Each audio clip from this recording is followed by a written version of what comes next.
Stirring the coffee with the giant chopsticks of truth, using the vortex method, the only true way to optimize the taste of your coffee at the molecular level. Good morning. Welcome to the Daybreak Show. I am the Sultan. We'll get started, but first, coffee. This is a bourbon-flavored coffee that caught my eye when I was in Marshall's. I don't normally buy pre-ground coffee, but I remember when I had the Jack Daniel's coffee a couple years ago, and I want to see if this is anything like it.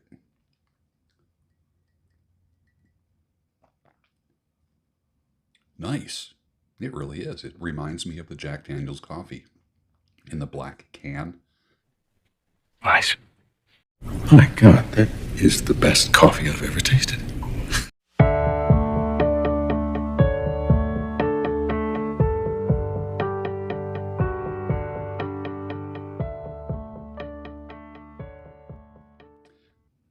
Well, you join a Facebook group, not necessarily a man group, but one that's typically men, such as a prepper, a motorcycle group, a moto camping group, knife collectors, or survivalists, or something like that. And they don't necessarily make it a man's group, but a woman joins, posts her pic sitting on a motorcycle or doing whatever the group is about. Hi, I'm Ann. I just joined. I'm a fellow prepper, or I have this kind of motorcycle or that kind of motorcycle. It happens just once, and the simps come out of the woodwork. They start complimenting her, giving her their emails, like publicly, and telling her, hey, I'm local. Where do you live? We should get together, and blah, blah, blah. Have you ever seen that phenomenon where it's kind of like typically a men's group, but it's like they didn't come right out and say this is a group for men only, but it's mainly men. One woman shows up in a tank top or something, and just like the whole character of the group changes, because men can't friggin' help themselves. They are powerless over the pee.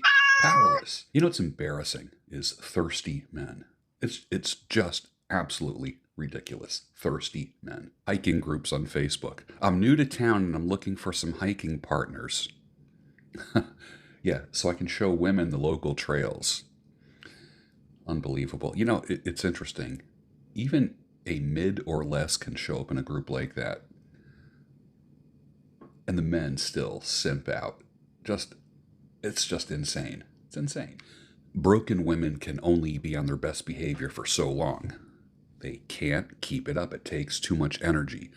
And they use good men in order to try to fix themselves. Then they throw themselves back into the dating pool for the guys, guess what, who will break them again and again and again. And every guy thinks he's getting a deal. Every guy thinks he's getting a special woman in her line of men.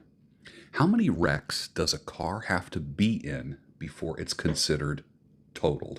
Just like one big wreck, or several wrecks over a period of years? Young kings, listen to me.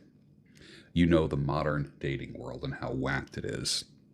It's like trying to find a low-mileage, decent car in a salvage yard. This morning's broadcast is brought to you by bulksupplements.com. Just got my 2 pounds of whey protein isolate, and I will have this with protein this morning. You know, you need to get 1 gram of protein for the amount of weight that you are, or the amount of weight that you want to be. So, for instance, I want to get down to about 175. I need to have 175 grams of protein during my day. Now, at the weight that I'm at now, which is much heavier than 175, if I put myself in a caloric deficit, and I do that through food intake and through exercise, I'm going to be at my goal.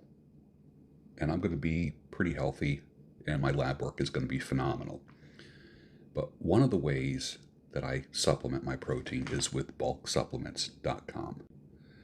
Right now, I have the whey protein, and I also have the collagen peptides. And I have that every single day. So give it a shot, bulksupplements.com, or you can go to on Amazon, or you can click a link down below, my Amazon link. So far, it's the best, most pure protein supplement that I've tried. No sucralose or any other sweeteners. And I'm serious about this. Try to find a protein powder without sweeteners. The one that I just finished had no sweeteners in it. I forget the name of it. It was a big tub. I bought 5 pounds of it. I can't find it anywhere. And then I went to Walmart and looked on the shelf there, and there's like at least 4 shelves of protein supplements. I went to every single one on the shelf looking for one without sweeteners, without sucralose, without soy in it. I can't find it. And I thought to myself, why don't I just go to bulk supplements? I mean, and just see what they have. As pure as can be. It's beautiful. Give it a shot. The link will be down below. Yeah, I use their protein, the collagen peptides, and the creatine. Creatine monohydrate. Mix a couple of scoops with non-fat Greek yogurt, throw in a couple blueberries, throw in your creatine, and you're all set. It's kind of like a pudding. You can have it after your coffee or take it to work with you, that kind of thing. And one of the things that I learned was whenever you get a craving for something sweet, have protein. Whenever you get a craving for sweets or carbs, which is really, if you're addicted to carbs, you're really addicted to sugar, which is one of the things that I was dealing with. So another option is add some ice and water, put it in a blender, a couple scoops, some berries. It's a great meal replacement as well when you get the sugar cravings. Women fear becoming unattractive. Men fear failure. This tells you all you need to know about women and men. Now that you know these two things, how do you positively interact with a man, knowing that men fear failure? How can you make an impact on a man, knowing that one thing about male nature? And with women, they fear becoming unattractive. So how do you positively interact with a woman? Well, simps know that because they always tell the woman how beautiful she is. So she gets kind of like a false sense of herself, even if she's a low to a mid-looking woman. Add the internet to that, add men's thirst to that. Holy cow. You end up with a bunch of delusional women. How many here have encountered delusional women in their lifetime? And it's another great morning, my single kings. Only invite women into your life that make your life easier or that will co-labor with you. If you're not making babies and starting a family, she needs to work with you, not against you. Now, if you're young, you're looking for a woman to marry, start a family with, that type of thing. If you're a little bit older or divorced or tapped out, you know this to be the truth. A woman should never be a pain in your ass and complicate your life. As we jokingly like to say, she's supposed to make my dick hard, not my life hard. Wake the fuck up.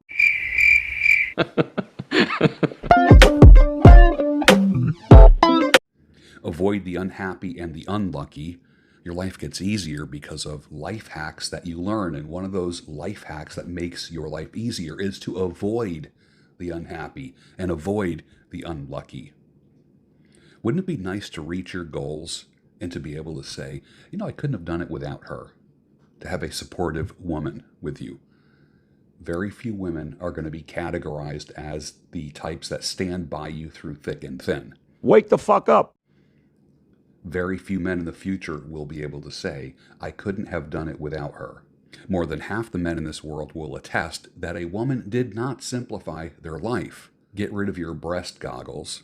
Well, for you recent listeners, people in the past maybe 6 months to a year, you know what breast goggles are? Like when a man goes to a bar and you stay till closing time and you've been drinking all night. Let's say you went to the bar at 9 o'clock and you're there and it's like midnight. You've been drinking for 3 hours and all the women who are left at this bar start looking good. You know why? Because you got your beer goggles on. And when you're loaded and a thirsty simp and desperate, everyone looks good. And everybody looks good looking because of the beer goggles. Well, breast goggles do the same thing.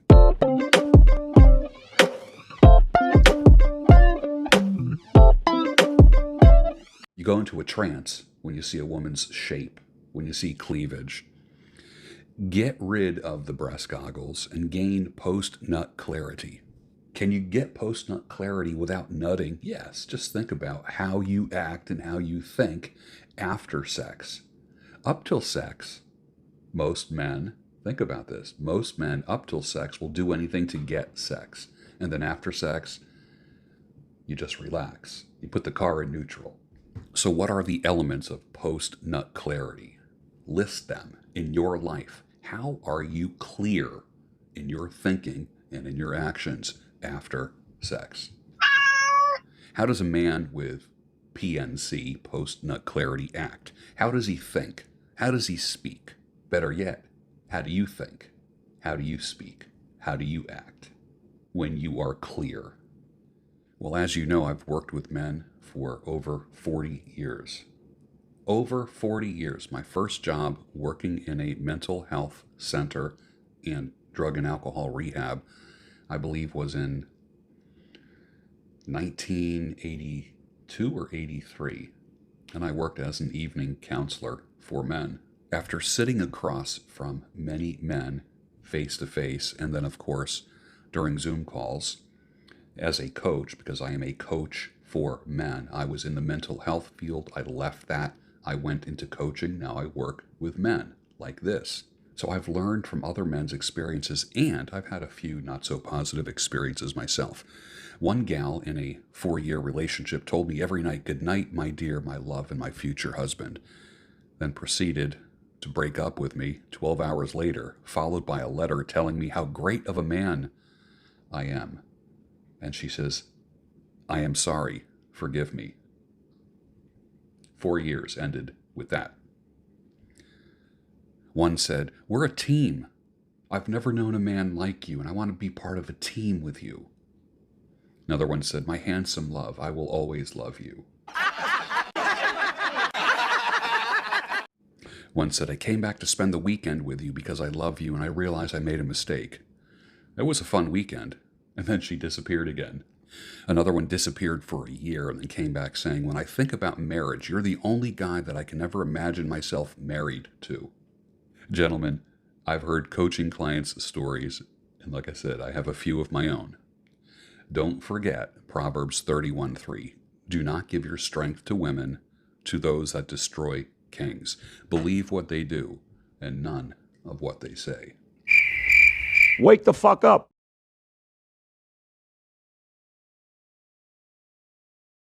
Post-nut clarity is the clarity that a man experiences after he's had sex. Once you overcome lust, you'll realize that 80% of women don't offer anything more than sex. Remember, you want a 20% woman. If you, sir, can control your sexual urges, you will go further in life. Let me say that again. If you learn to control your sexual urges, you will go further in life. Success in life requires sexual discipline. Don't let your sexual urges control you. And I know it sounds very much like Solomon. Gentlemen, build your reputation, not your body count. 80% of women that you meet will be a burden to you. Learn to identify that early. You will know a 20% woman when you see her. You'll feel it. You won't have the urge to dash, dump, or evacuate. And it's got nothing to do with her beauty or hotness. Love is great when you feel respected and appreciated. Love won't leave, but lust will. Who is the woman outside of her pleasure parts? I mean, apart from the hardware, the softness and the curves, all the things that we like. What is she all about? It's her software. It's her operating system, not the hardware.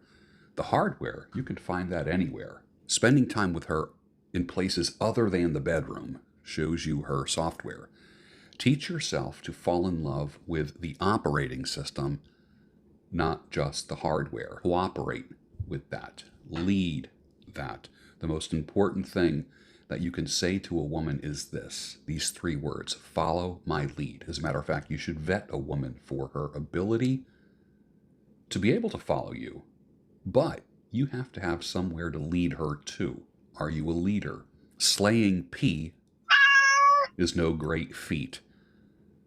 As it's empty, it leaves you only wanting more and different P, and then you desensitize yourself to the 20% women. If you're going to spin plates, which means entertaining multiple women, and that doesn't necessarily mean sex them up, make sure that you are one of the plates. You are important, sir. Never work for a woman and expend energy, time, and resources to win a woman over. That's a hard act to keep up. Your personal reliability and integrity is to benefit you, not women. Value your seed and your energy. You're not Johnny Appleseed. Consider a field.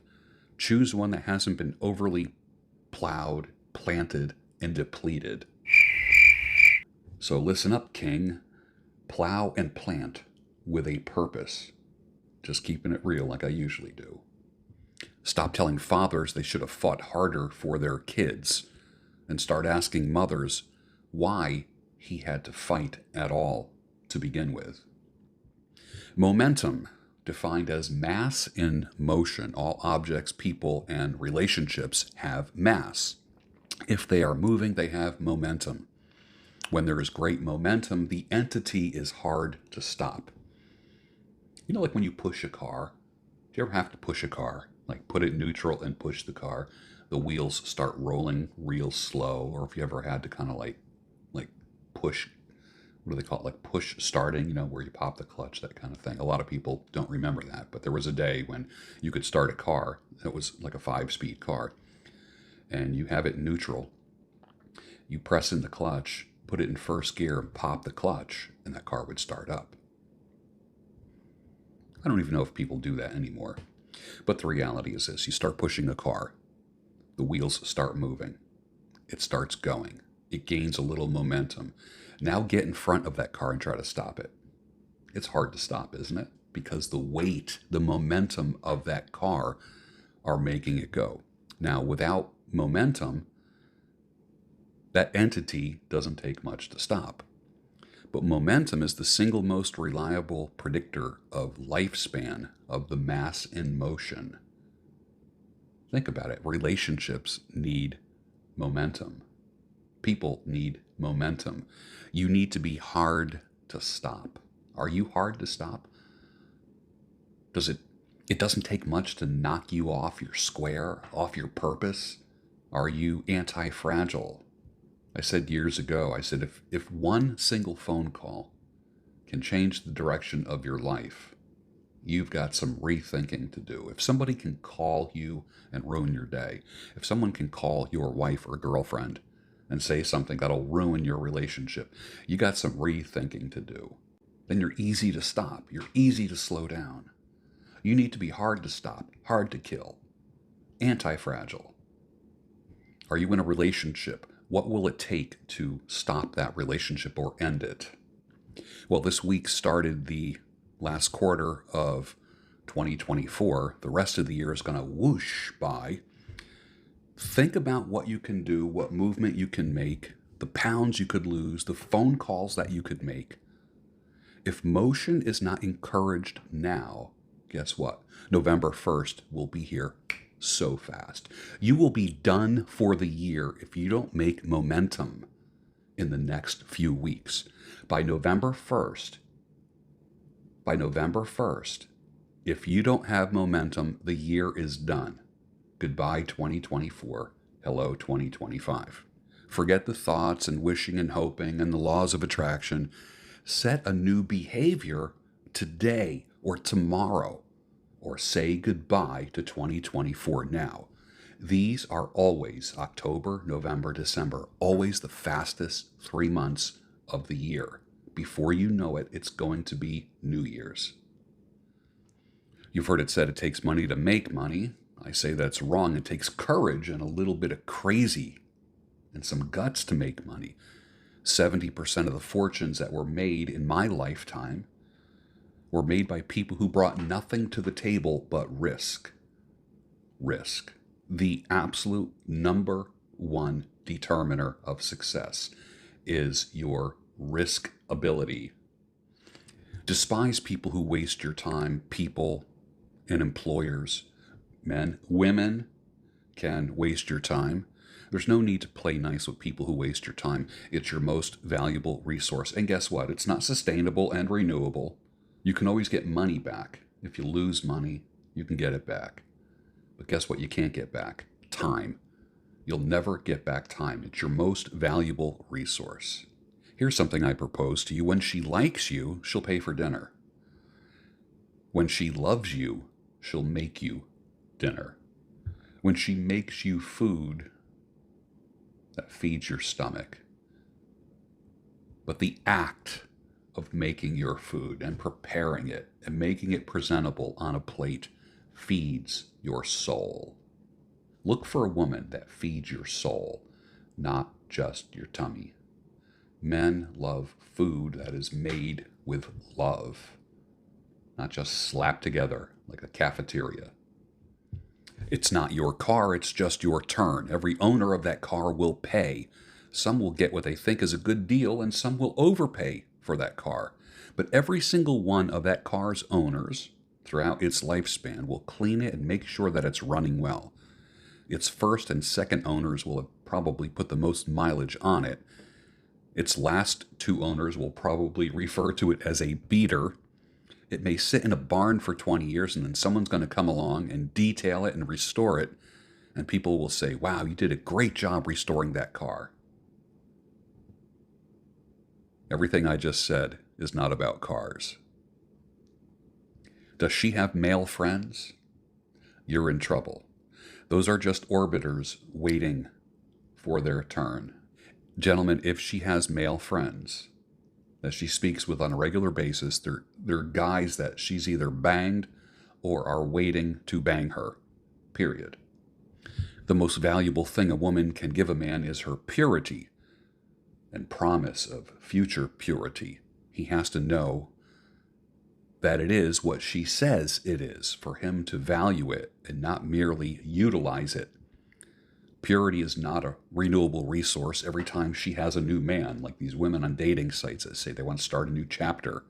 There is not a purity reset button. Wouldn't it be deceptive if you acquired a car only to find out that the previous owner misrepresented the miles and lied about how it was driven and serviced? Remember, we used to say it was driven only on Sundays by a little old lady who went to church. Hence the reason for Carfax. We spend more time researching the history of a car than for a potential wife, don't we? And there's no independent, verifiable, reliable source of information except the woman herself. So you have to rely on what she says. If she lies and represents that, her past, her sexual past, what else will she lie about once she's married to you and legal mechanisms are in place so you can't just end it with no strings attached? Listen up, free-thinking king. You pay forever for what other men got for free and what she gave away with no obligation. This is instinctual in men since the beginning of time. We want cars with low miles. We want women with low miles. A car has an odometer. I can see how many miles it has. I can't see how many miles are on that woman, and I have to rely on her telling me how many miles she has. Women will always underrepresent their sexual past, period. They always will. They will tell you, I only had 4 boyfriends, but they won't tell you about the hookups, the co-workers, the business travel, the hotel bars.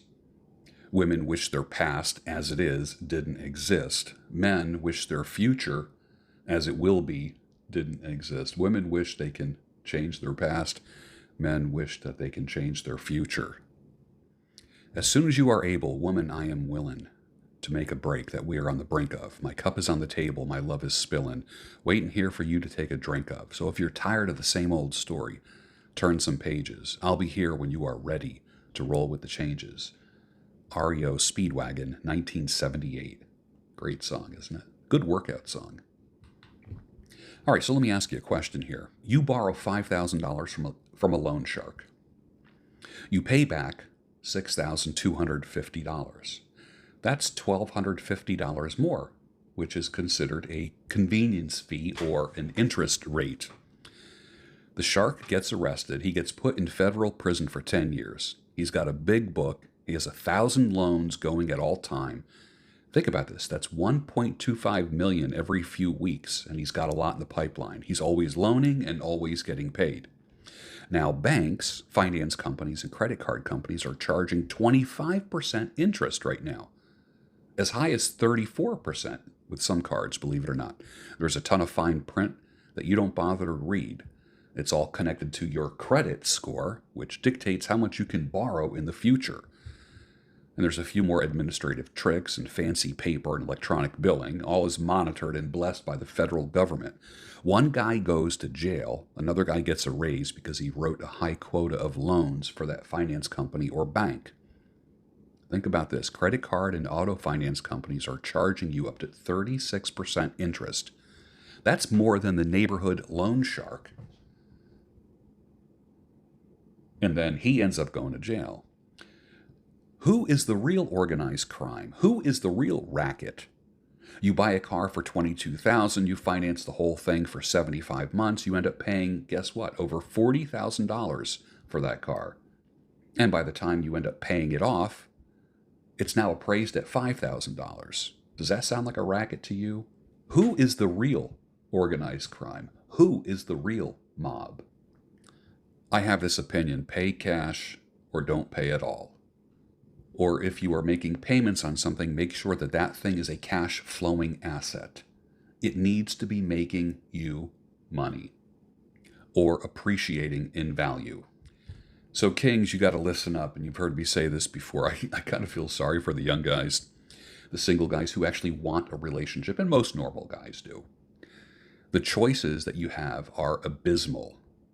The available women are fat, not very attractive, distastefully tattooed and pierced. They're liberal, abortion-loving freaks, yellow teeth, too much makeup, using filters, druggies, alcoholics, uncountable former sex partners. She lies about her past. She's sassy, she's sarcastic.